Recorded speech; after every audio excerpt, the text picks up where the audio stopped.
In the heart of London's most prestigious entertainment district, where dreams are made and broken under the glare of camera flashes, a single evening would prove that even royalty must navigate the delicate balance between duty and desire. The red carpet stretched like a crimson river before the Royal Festival Hall, but tonight it would witness more than just another award ceremony. Tonight, it would become the stage for a story of tradition meeting modernity, of a future king learning that sometimes the most important performances happen not on screen, but in real life. What happens when the world's most watched prince steps into Hollywood's most exclusive gathering? What secrets lie behind the carefully orchestrated smiles and rehearsed conversations? And how does one maintain dignity while the entire world watches your every move, waiting for a single misstep that could define a reign before it even begins?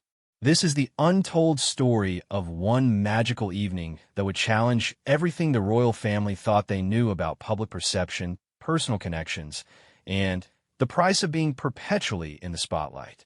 The morning of February 18th dawned gray and drizzling over Kensington Palace, the kind of quintessentially London weather that seemed to mirror the nervous energy building within the palace walls.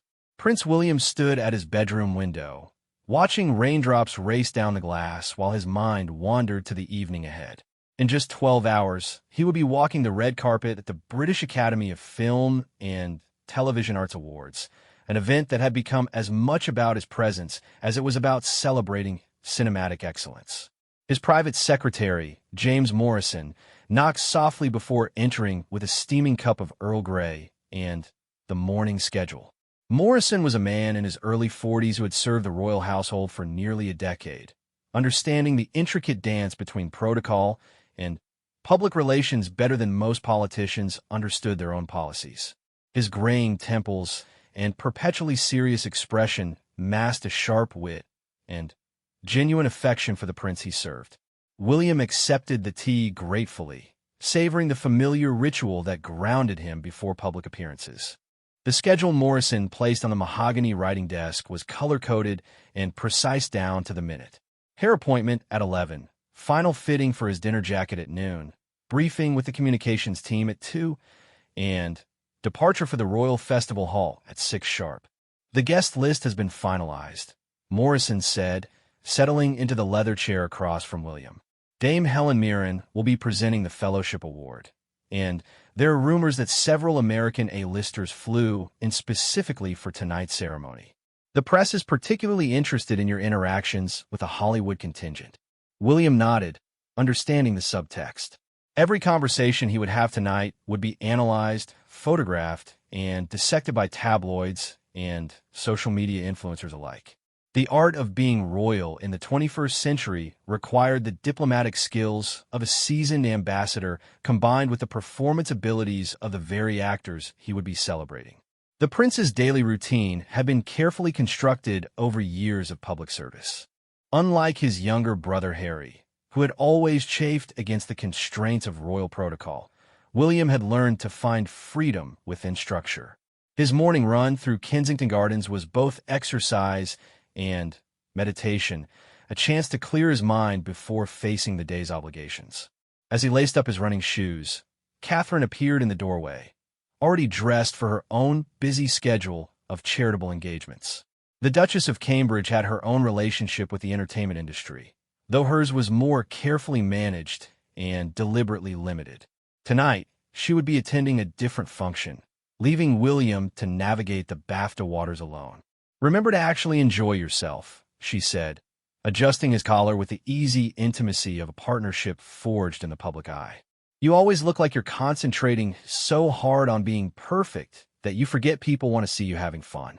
Her observation struck him as particularly relevant tonight.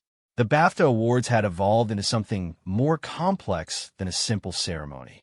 It had become a cultural battleground where artistic merit collided with commercial interests, where social causes were championed alongside entertainment, and where his role as patron meant he represented not just the royal family, but the British film industry itself on an international stage.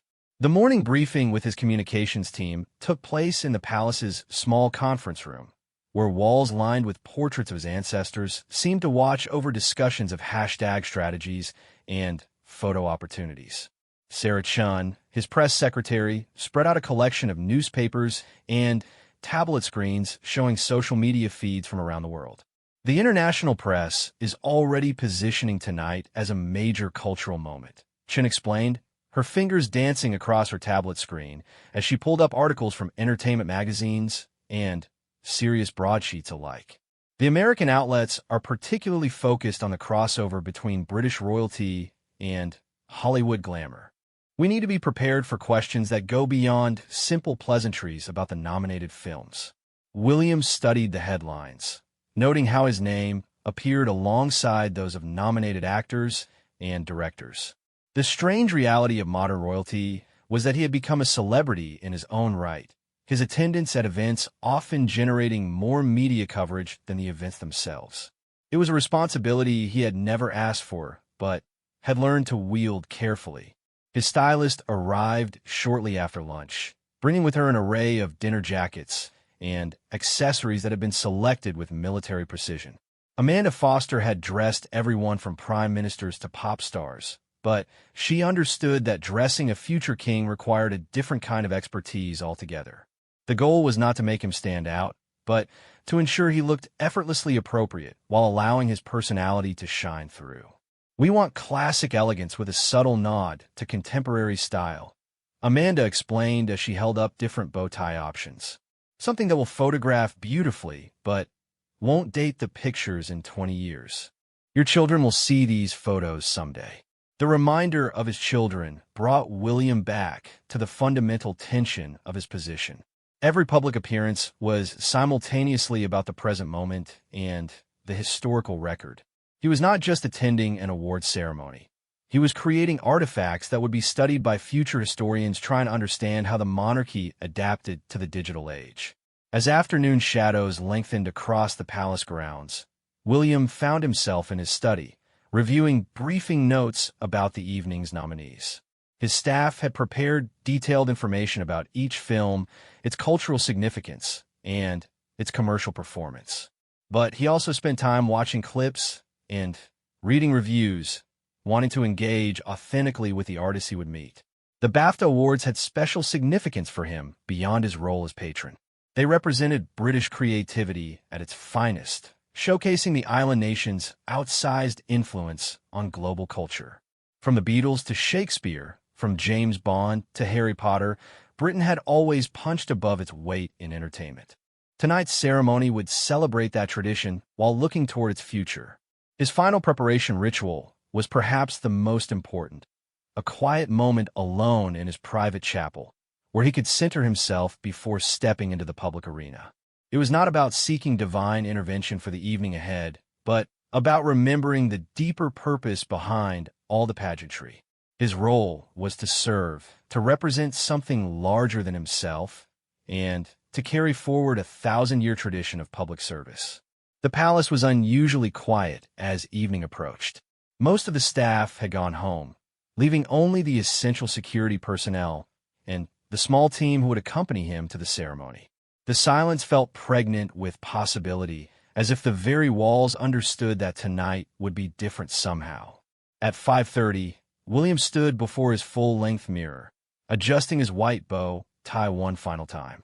The man looking back at him was polished and confident, ready to represent the crown at one of Britain's most important cultural celebrations. But beneath the formal exterior, he carried the same nervous excitement that had marked every significant moment of his life in the public eye. Morrison appeared with a final weather update and security briefing. The rain had stopped, which meant better conditions for photographers and fans gathered outside the Royal Festival Hall. The guest list had been confirmed, and several last-minute arrivals from Hollywood had been added to the diplomatic priority list for his attention during the reception. As his motorcade pulled away from Kensington Palace, William watched London pass by through tinted windows. The city was alive with evening energy, people hurrying home from work or out for dinner, blissfully unaware that their future king was traveling the same streets they walked every day. It was a reminder of the parallel worlds he inhabited the rarefied air of royalty, and the everyday reality of the people he would someday serve as monarch. The journey to the South Bank took 25 minutes through traffic that had been carefully managed by the Metropolitan Police. As they approached the Royal Festival Hall, William could see the first flash of camera lights piercing the early evening darkness. The red carpet had been unfurled like a royal proclamation, and the crowds were already several people deep behind the security barriers. Tonight would test every lesson he had learned about being royal in a modern world. It would require him to be simultaneously accessible and dignified, interested and impartial, traditional and contemporary. Most importantly, it would require him to remember that authenticity, not perfection, was what people really wanted to see from their future king. The roar hit William like a physical force as soon as his car door opened. Hundreds of voices calling his name merged into a wall of sound that seemed to echo off the concrete and glass of the South Bank. Camera flashes created a strobe effect that turned the evening into something between a dream and a lightning storm. This was the moment when private preparation met public performance, when months of planning crystallized into a single, crucial entrance. His protection officer, Detective Inspector Sarah Walsh, had been by his side for 3 years now, and she moved with the fluid precision of someone who could assess threats while appearing completely relaxed. She positioned herself at his left shoulder, close enough to intervene if necessary, but far enough away to avoid appearing in most photographs. Her job was to make security invisible, to allow William to engage with the crowd while keeping him safe. The red carpet stretched before him like a crimson runway, lined with photographers whose cameras clicked in a rhythm that resembled mechanical applause. Television crews from around the world had claimed their positions along the route, their reporters ready to provide live commentary on every detail from his choice of cufflinks to the angle of his smile. William paused at the beginning of the carpet, a moment that had been choreographed but needed to feel spontaneous. He straightened his dinner jacket, a gesture that photographs would capture and that stylists would analyze in tomorrow's fashion columns. Then he began the careful walk that would take him past 3 separate photo opportunities, 2 television interview stations, and 1 meet and greet section with members of the Film Academy. The first group of photographers represented the British press, men and women who had covered the royal family for decades. They knew exactly how to position him for the most flattering shots, calling out directions with the familiarity of old colleagues rather than subjects and journalists. William had learned early in his public life that these photographers were partners in a strange dance, as invested in making him look good as he was in representing the monarchy well. "Your Royal Highness, could you look this way, please?" called out Margaret Stevens, a veteran photographer whose pictures had graced magazine covers for 20 years. William obliged, turning slightly to catch the light while maintaining the relaxed posture that suggested confidence without arrogance. Behind the photographers, fans pressed against the security barriers, some holding handmade signs expressing support for various nominated films, others simply hoping to catch a glimpse of royalty up close. William made eye contact with a young girl holding a drawing of a crown, giving her a genuine smile that her mother captured on her phone camera. These unscripted moments were often the most valuable, creating connections that reminded everyone watching that behind the formal role was a real person. The international press section was more chaotic, with reporters from entertainment magazines and tabloid newspapers competing for attention. Questions flew at him in multiple languages, though protocol dictated that he would only acknowledge them with waves and smiles rather than stopping for formal interviews. His communications team had learned that even casual comments could be taken out of context and reprinted around the world within hours. As he moved along the carpet, William became aware of the other arrivals taking place simultaneously. The BAFTA organizers had timed everything with military precision, ensuring that no single person dominated the photo opportunities while maintaining the energy level that made for good television coverage. He could see Dame Judi Dench arriving at the far end of the carpet, her presence commanding respect from photographers who had documented her career spanning 5 decades. The evening's nominees began appearing in carefully orchestrated intervals. Emma Stone emerged from a sleek black car, her vintage-inspired gown immediately drawing appreciative comments from the fashion press. She caught William's eye across the crowd and offered a small wave, a gesture that photographers captured and that would later fuel speculation about international friendship between American stars and British royalty. Benedict Cumberbatch arrived with characteristic understatement, his height making him instantly recognizable even from a distance. As a frequent collaborator with British productions and a personal friend, he would likely engage William in more substantial conversation during the reception portion of the evening. These relationships with British actors were particularly important for William's role as BAFTA patron, representing the intersection of royal support and artistic achievement. The television interview section required different skills altogether. William paused at the BBC position, where veteran entertainment correspondent Jane Hill waited with questions that had been pre-approved but needed to feel spontaneous. The interview would be broadcast live across the UK and shared internationally, making every word a potential headline. Your Royal Highness, what are you most looking forward to about tonight's ceremony? Jane asked, her voice carrying the warmth that had made her a trusted presence in British journalism for 15 years. William's response was carefully calibrated to show enthusiasm without favoring any particular nominee. I'm excited to celebrate the incredible diversity of talent we're seeing in British film this year. The nominees represent everything from intimate character studies to spectacular blockbusters, and that range really demonstrates the health of our creative industries. The question and answer session continued for exactly 4 minutes, touching on his thoughts about the international success of British films, his pride in BAFTA's educational initiatives, and his anticipation for the evening's performances. Each answer had been practiced, but needed to sound spontaneous, a skill that William had developed over years of public speaking. As he moved away from the interview area, William noticed the increased security presence around the venue.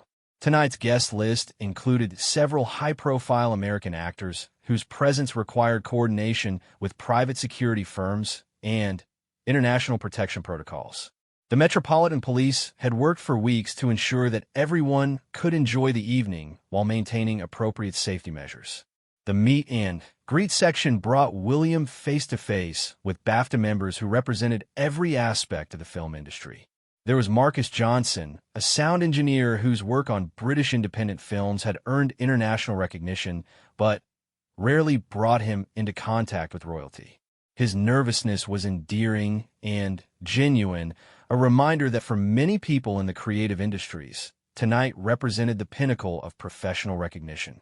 Your Royal Highness, I've been working in film for 23 years, and I never imagined I'd be speaking with you at an event like this. Marcus said, his Yorkshire accent adding warmth to words that could have sounded stilted in other circumstances. William had learned that the best response to such moments was authentic interest rather than formal pleasantries. 23 years is an incredible career. What changes have you seen in the industry that you're most excited about? The conversation that followed touched on technological advances in sound design, the increasing opportunities for regional talent, and the ways that streaming platforms had created new avenues for creative expression.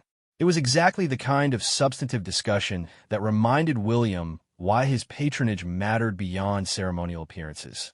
Near the end of the red carpet route, William encountered a group of film students from the National Film and Television School who had been selected to attend as part of BAFTA's educational outreach program.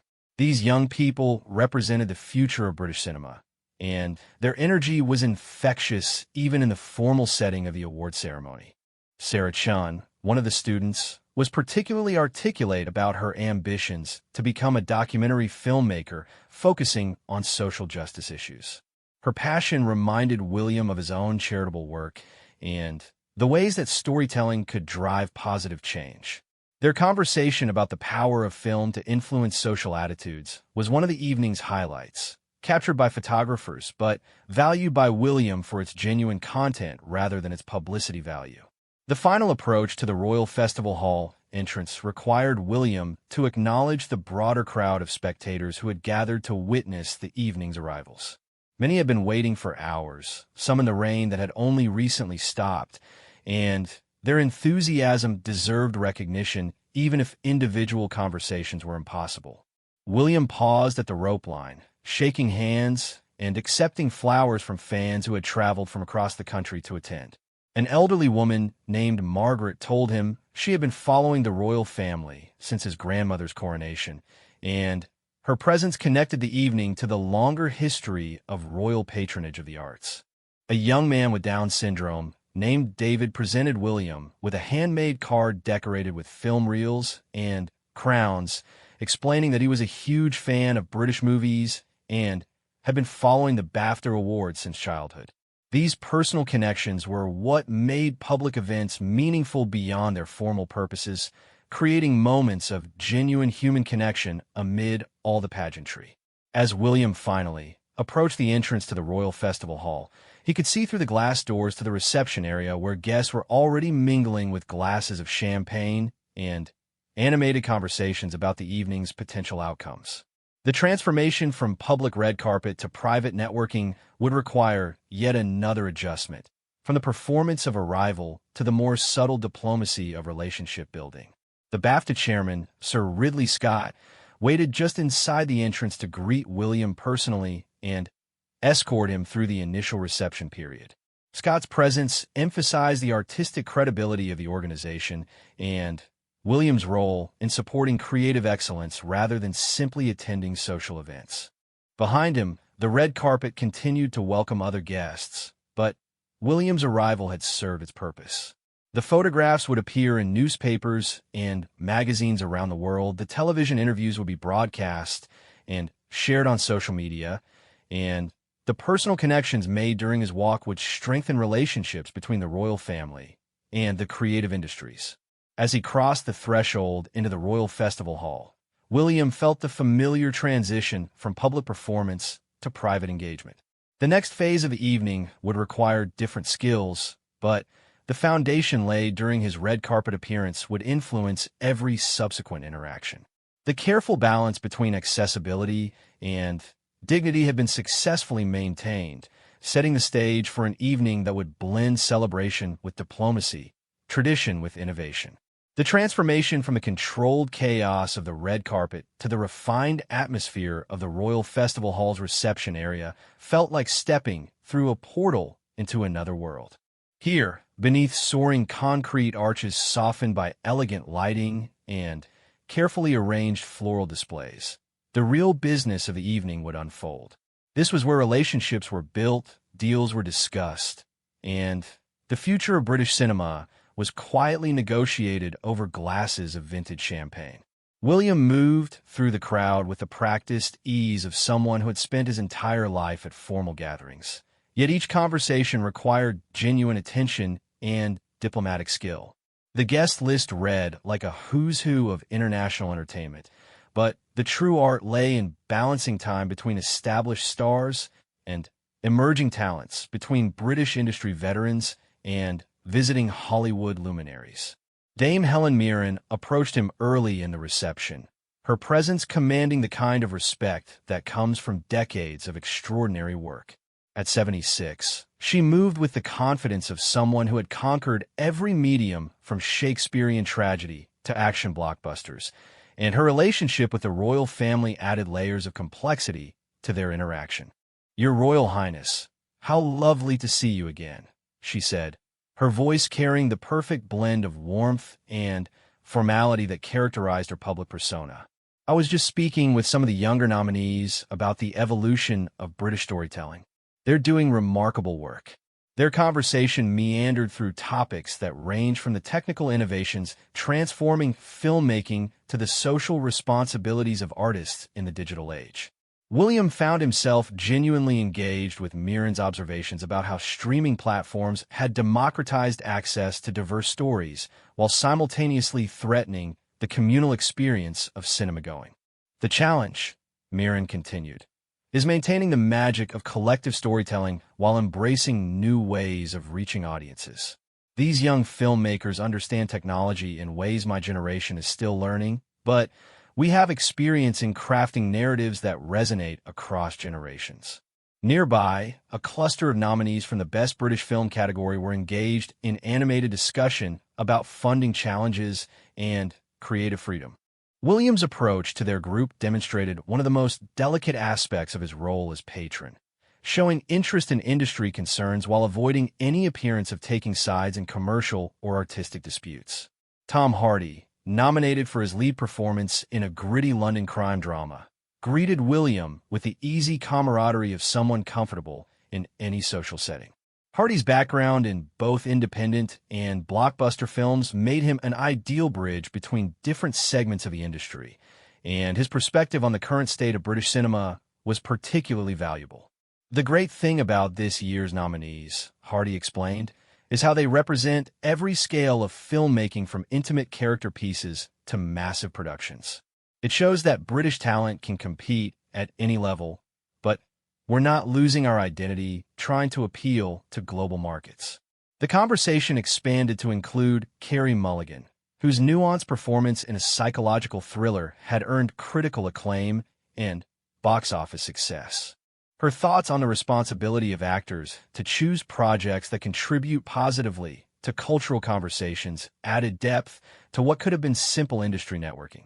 As William moved through the reception, he became increasingly aware of the international press observing from carefully positioned spots around the room. Entertainment journalists from major American outlets were documenting his interactions, looking for signs of preference or indifference that could be interpreted as royal endorsements of particular films or performers. The arrival of several major Hollywood stars had shifted the energy in the room noticeably. Ryan Gosling entered with characteristic understatement, his presence immediately drawing attention despite his obvious efforts to blend in. His nomination for Best Actor had been one of the evening's surprises, recognizing his performance in a complex biographical drama about a British war hero. When Gosling approached William, their conversation revealed the actor's genuine appreciation for British storytelling traditions and his commitment to authenticity in the historical role he had taken on. The discussion of research methods and character preparation demonstrated the serious craft behind what entertainment media often reduced to celebrity glamour. Working with British actors and directors taught me so much about subtlety and restraint, Gosling explained. There's a tradition here of letting the story speak through character rather than forcing emotional moments. It changed how I approach every role now. Emma Stone joined their conversation, bringing with her the infectious enthusiasm that had made her one of Hollywood's most beloved figures. Her presence at the BAFTAs represented the increasing importance of international collaboration in British productions, and her perspective on working within the UK's creative ecosystem provided insights into the industry's global appeal. The networking aspect of the evening extended beyond entertainment personalities to include representatives from major funding bodies, distribution companies, and streaming platforms whose decisions would shape the future of British film. Williams' conversations with these less visible but equally important figures demonstrated his understanding of the industry's complex ecosystem. Sarah Fletcher, head of development at a major British production company, spoke passionately about the challenges of maintaining creative independence while accessing international markets.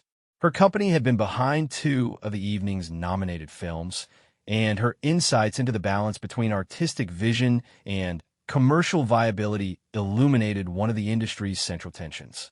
The global success of British content has created incredible opportunities, Fletcher explained, but we have to be careful not to lose the distinctive qualities that make our storytelling special in the first place. It's about finding universal themes within specifically British experiences. As the reception hour progressed, William found himself in conversation with representatives from BAFTA's educational initiatives, programs that connected established industry professionals with emerging talent from diverse backgrounds. These conversations were particularly meaningful to him, as they represented the organization's commitment to expanding access to creative careers beyond traditional pipelines. Marcus Williams, a young director whose short film had been nominated in the Breakthrough category, embodied the next generation of British filmmakers. His background growing up in Birmingham council housing and his journey through regional theater to film school to BAFTA recognition illustrated the democratizing potential of contemporary creative industries. 10 years ago, someone with my background might never have had access to the equipment and training necessary to make professional quality films, Williams explained. Now, technology and programs like BAFTA's mentorship initiatives have opened doors that used to be closed to people like me. The conversation expanded to include established directors who were participating in these mentorship programs, creating an intergenerational dialogue about craft, opportunity, and responsibility. Williams' engagement with these discussions demonstrated his understanding that royal patronage meant supporting systemic change rather than just ceremonial recognition. Near the end of the reception period, William encountered a group of international critics and festival programmers whose opinions would influence the global reception of British films throughout the coming year. Their perspectives on current trends and future directions provided a broader context for understanding the significance of the evening's awards. Dr. Maria Santos, a film scholar and festival director from Spain, offered insights into how British cinema was perceived across Europe. Her observations about the cultural specificity that made British films distinctive while remaining accessible to international audiences highlighted one of the industry's greatest strengths. British filmmakers have mastered the art of creating stories that feel deeply rooted in specific places and communities while exploring themes that resonate universally, Santos explained. It's a balance that very few national cinemas achieve consistently. As guests began moving toward the main auditorium for the ceremony itself, William reflected on the conversations of the past hour. Each interaction had revealed different facets of an industry that was simultaneously traditional and innovative, local and global, artistic and commercial. His role as patron required him to understand these complexities without taking sides, to support excellence while remaining diplomatically neutral. The transition from reception to ceremony represented another shift in the evening's rhythm. Where the networking hour had been about building relationships and gathering insights, the awards ceremony would be about public celebration and recognition. William's seat in the front row of the auditorium placed him at the center of the evening's most photographed moments, requiring yet another adjustment in his public presentation. As he took his place in the auditorium, William carried with him the energy and insights from dozens of conversations. The stories he had heard about creative struggles and triumphs, about industry evolution and artistic innovation, would inform his understanding of his patronage role for years to come. But more immediately, they had prepared him to engage authentically with whatever surprises the ceremony itself might bring. The lights began to dim as the evening's host prepared to take the stage, signaling the transition from networking to celebration, from private conversation to public recognition. William settled into his seat with the satisfied feeling of someone who had used his time well, building relationships and gaining understanding that would extend far beyond the evening's festivities. The real work of royal patronage, he had learned, happened not in grand gestures or ceremonial appearances, but in these careful accumulations of conversation and connection, in the patient building of trust and understanding between institutions and individuals, between tradition and innovation, between the crown and the creative communities it sought to support and celebrate. The lights dimmed across the Royal Festival Hall's main auditorium as nearly 3,000 of the entertainment industry's most influential figures settled into their seats for what promised to be one of the most memorable BAFTA ceremonies in recent memory. William found himself at the epicenter of this carefully orchestrated celebration, his presence lending gravitas to an evening that would honor artistic achievement while providing a global showcase for British creative talent. The opening sequence began with a montage celebrating the diversity and innovation of British cinema over the past year. Film clips played across massive screens suspended above the stage, each one representing different genres, budgets, and storytelling approaches that demonstrated the breadth of the industry's current output. William watched with genuine interest as images from intimate independent dramas mixed with spectacular action sequences and groundbreaking animated features. Rebel Wilson took the stage as the evening's host, her irreverent humor immediately setting a tone that balanced respect for artistic achievement with the kind of entertainment value that made for compelling television. Her opening monologue included gentle references to royal attendants that acknowledged William's presence without making him the focus of attention, a diplomatic balance that protocol required, but that felt natural in her hands. "It's wonderful to have His Royal Highness here tonight," Wilson said with a grin that managed to be both mischievous and respectful. "I promise not to make any jokes about crown jewels, though I can't promise the same about some of these acceptance speeches." The first award of the evening, Best Supporting Actor, went to an unexpected winner whose emotional acceptance speech immediately demonstrated why live ceremonies created moments that recorded presentations could never capture. The winner, a veteran character actor whose career had spanned 5 decades without major recognition, spoke movingly about persistence and the collaborative nature of filmmaking. William found himself genuinely moved by the speech, which touched on themes of artistic dedication and community support that resonated with his own understanding of public service. The authenticity of the moment reminded him why these ceremonies mattered beyond their entertainment value, serving as public affirmations of values that society chose to celebrate and honor. As the evening progressed, William became increasingly aware of the complex dynamics playing out around him. Camera operators captured his reactions to various winners and presenters, creating a secondary layer of performance that required constant attention to his facial expressions and body language. Yet he also needed to remain genuinely engaged with the proceedings, as any appearance of distraction or disinterest would be immediately noticeable to both the live audience and television viewers. The Best Actress category featured particularly strong competition this year, with nominees representing different generations and approaches to their craft. When Carey Mulligan was announced as the winner for her devastating performance in a psychological thriller, her acceptance speech provided one of the evening's most powerful moments. Mulligan used her platform to speak about the responsibility of storytellers to address difficult social issues with honesty and nuance, themes that connected directly to William's own charitable work around mental health awareness and social justice. Her words carried special weight, coming from someone whose performance had brought complex psychological issues into mainstream conversation. Art has the power to help us understand experiences that might otherwise remain invisible, Mulligan said, her voice steady despite the magnitude of the moment. When we tell stories about difficult subjects, we create space for healing and connection. That's not just entertainment. That's public service. The ceremony's pacing allowed for moments of levity between the more serious award presentations.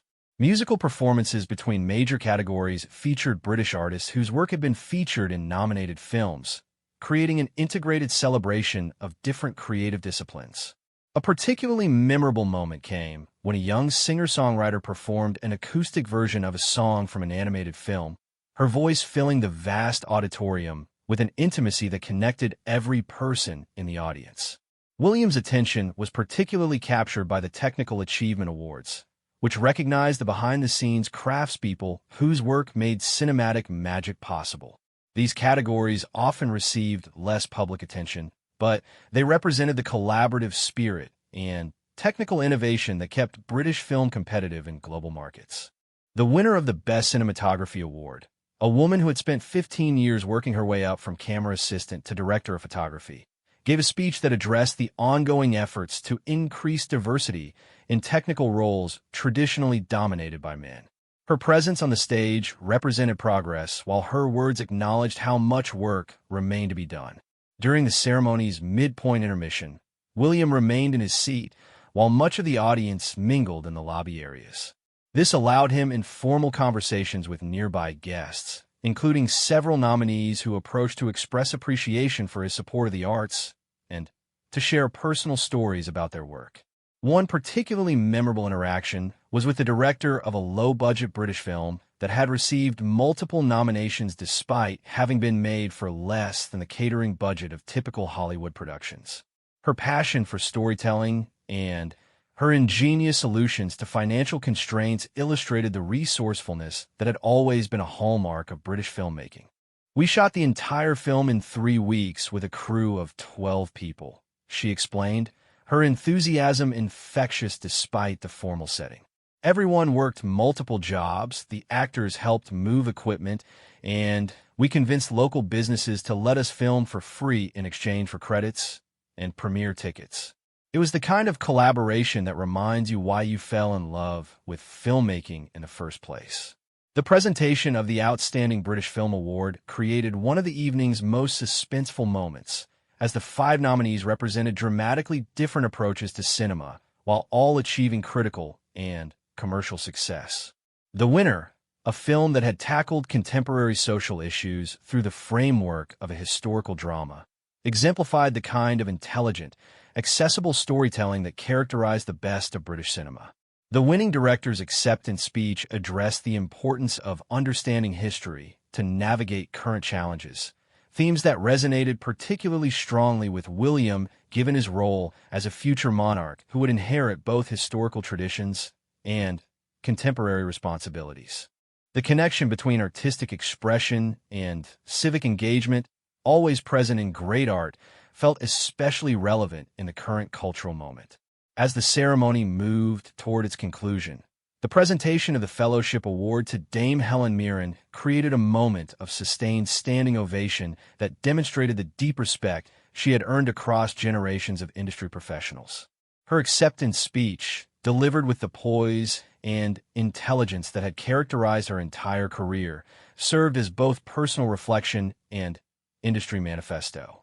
Mirren spoke about the evolution of storytelling across her 5-decade career, from the early days of British television drama through the transformation of cinema by digital technology.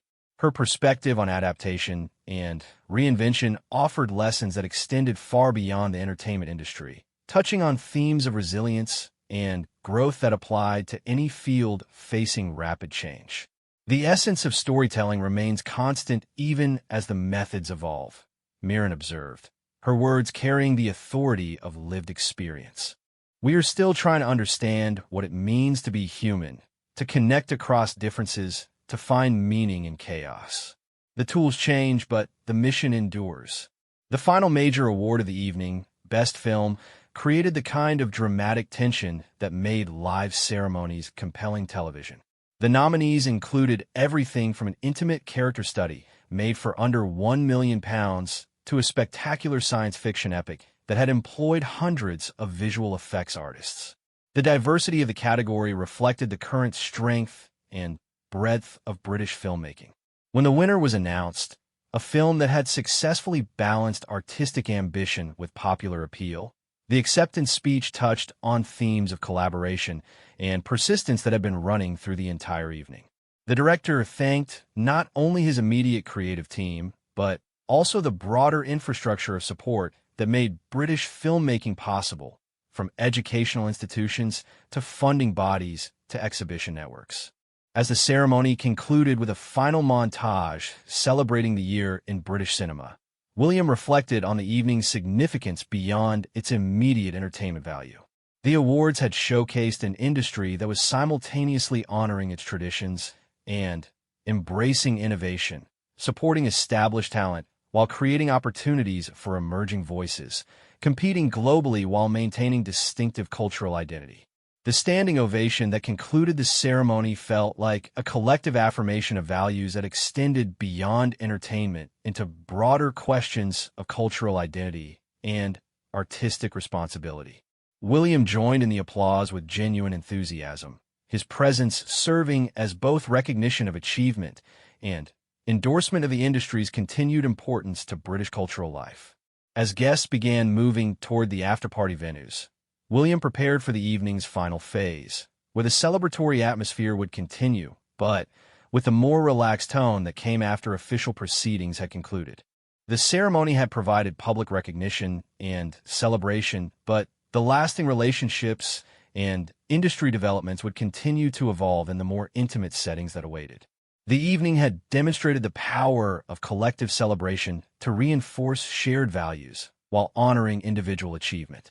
For William, It had provided deep insights into an industry that was simultaneously entertainment and art, commerce and culture, tradition and innovation.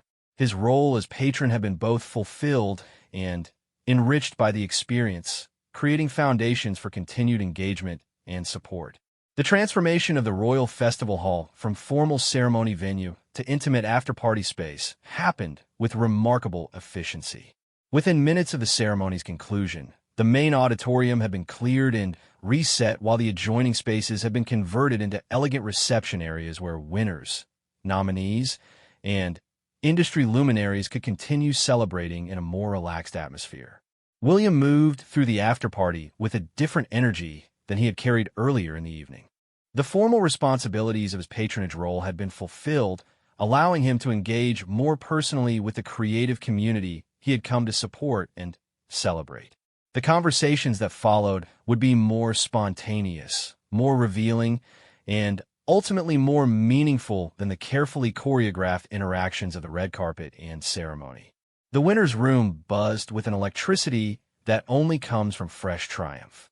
Dame Helen Mirren held court near the bar, her fellowship award gleaming under the elegant lighting as she shared stories with a mixture of longtime colleagues and first-time winners. Her presence provided a kind of gravitational center for conversations that ranged from technical craft discussions to broader reflections on the role of art in society. William found himself drawn into a conversation with the evening's Best Actor winner, whose emotional acceptance speech had moved the entire auditorium. The actor, still holding his award as if afraid it might disappear, spoke candidly about the years of rejection and near misses that had preceded this moment of recognition. 15 years ago, I was serving tables and doing student films for travel expenses, he confided, his voice still carrying traces of disbelief. Tonight feels like validation, not just for this performance, but for every choice I made to keep pursuing this impossible dream. It's overwhelming in the best possible way. The conversation expanded to include other winners and nominees, creating an impromptu symposium on persistence, craft, and the peculiar combination of talent and luck that characterize successful creative careers. William listened with genuine fascination as these accomplished artists shared vulnerabilities and insights that revealed the human cost of artistic achievement. Carey Mulligan joined their group, bringing with her the infectious joy of someone whose work had been recognized not just for its entertainment value, but for its social impact. Her film had sparked important conversations about mental health and trauma, themes that connected directly to William's own charitable work and personal interests. The amazing thing about tonight, Mulligan reflected, is feeling like the work matters beyond just the immediate audience. When art creates space for difficult conversations, when it helps people feel less alone with their struggles, that's when the industry justifies its place in society. The networking aspect of the afterparty operated on multiple levels simultaneously. While winners celebrated their achievements, industry professionals used a relaxed atmosphere to discuss potential collaborations, funding opportunities, and creative partnerships that could shape British filmmaking for years to come. William's presence at these conversations provided both validation and practical support for projects that aligned with his interests in social impact and cultural development. He found himself particularly engaged with representatives from BAFTA's Emerging Talent Initiatives, programs that had identified and nurtured several of the evening's winners during their early career stages. The success stories represented by the night's awards provided powerful evidence for the value of systematic support for developing artists, particularly those from underrepresented communities. Sarah Chun, the film student William had met earlier in the evening, approached with visible excitement about the conversations she had been able to have with established professionals. Her enthusiasm reminded him of his own excitement during early experiences with public service, the sense of possibility that came from being included in meaningful work larger than oneself. I've learned more about filmmaking tonight than in my entire first semester, Chen explained, her notebook filled with contact information and project ideas. Everyone has been so generous with their time and advice. It makes the industry feel like a community rather than just a business. The international dimension of the evening became more apparent during the after-party, as conversations revealed the complex web of relationships that connected British filmmaking to global entertainment networks. Hollywood stars who had attended the ceremony spoke about their eagerness to work on British productions, drawn by both the creative freedom and the cultural prestige associated with UK-based projects. Ryan Gosling, still processing his nomination experience, engaged William in a discussion about the differences between American and British approaches to storytelling. His perspective as an outsider who had been welcomed into British productions provided valuable insights into the industry's international appeal and competitive advantages. There's a confidence in British filmmaking that comes from having such a rich storytelling tradition, Gosling observed.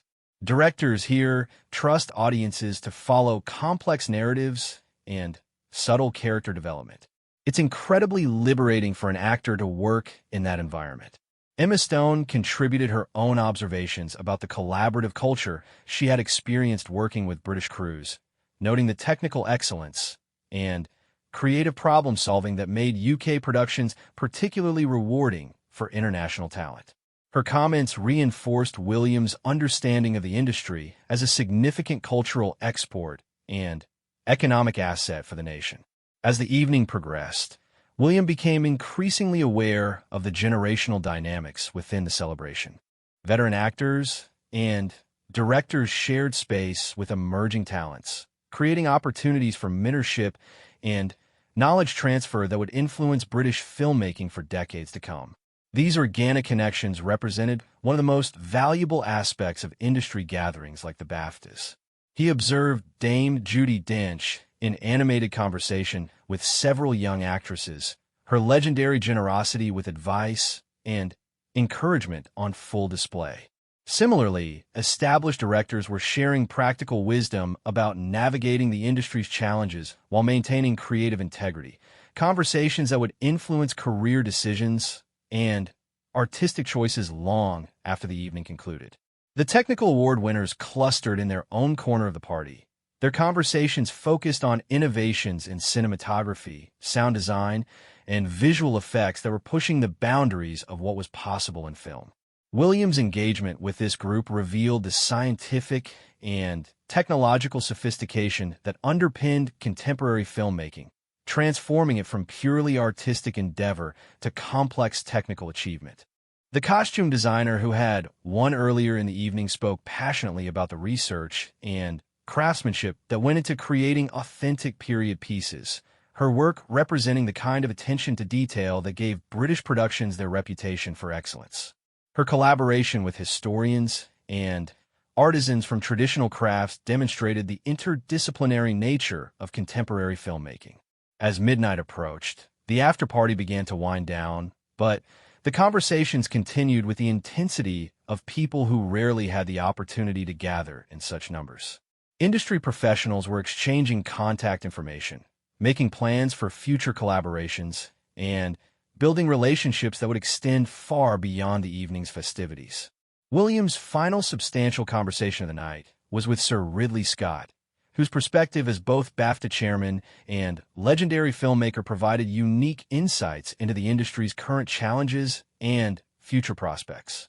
Scott's optimism about emerging talent and new technologies balanced his realistic assessment of the commercial pressures facing independent filmmaking. Tonight has been a perfect example of why these ceremonies matter, Scott reflected. It's not just about the awards themselves, but about creating space for the community to come together to celebrate excellence and to plan for the future. The relationships formed here will influence British filmmaking for years to come. As William prepared to depart, he reflected on the evening's significance beyond its immediate entertainment value. The BAFTA Awards had provided him with deep insights into an industry that was simultaneously honoring tradition and embracing innovation, supporting established talent while creating opportunities for emerging voices, competing globally while maintaining cultural distinctiveness. The conversations he had shared throughout the evening would inform his understanding of his patronage role for years to come. From technical innovations to social impact initiatives, from international collaborations to educational outreach programs. The breadth of activity within British filmmaking had exceeded even his well-informed expectations. His departure from the Royal Festival Hall was more subdued than his arrival, with only a small group of photographers capturing his exit. The real story of the evening had unfolded not in the public moments of ceremony and speech, but in the private conversations and personal connections that would continue to influence British cultural life long after the media coverage had faded. The drive back to Kensington Palace provided William with time to process the evening's experiences. London's streets were quieter now, the city settling into the rhythm of late night, while carrying within it the energy and excitement of artistic celebration. The success of the evening reinforced his understanding of the monarchy's role in supporting and celebrating excellence while bringing together diverse communities around shared values. As his motorcade crossed the Thames, William carried with him not just memories of successful public appearance, but a deeper appreciation for the complex, passionate, and endlessly creative community he had been privileged to celebrate. The evening had demonstrated that royal patronage, at its best, was not about lending prestige to established institutions, but about recognizing and supporting the ongoing work of making culture that reflected the best of human creativity and aspiration. The golden afterglow of the evening would extend far beyond its immediate participants, influencing career trajectories, inspiring new collaborations, and reinforcing the values that made British filmmaking a source of both cultural pride and international influence. For William, it had provided yet another lesson in the art of public service, that the most meaningful impact often came not from grand gestures, but from the patient work of building relationships, understanding communities, and supporting excellence in all its diverse forms.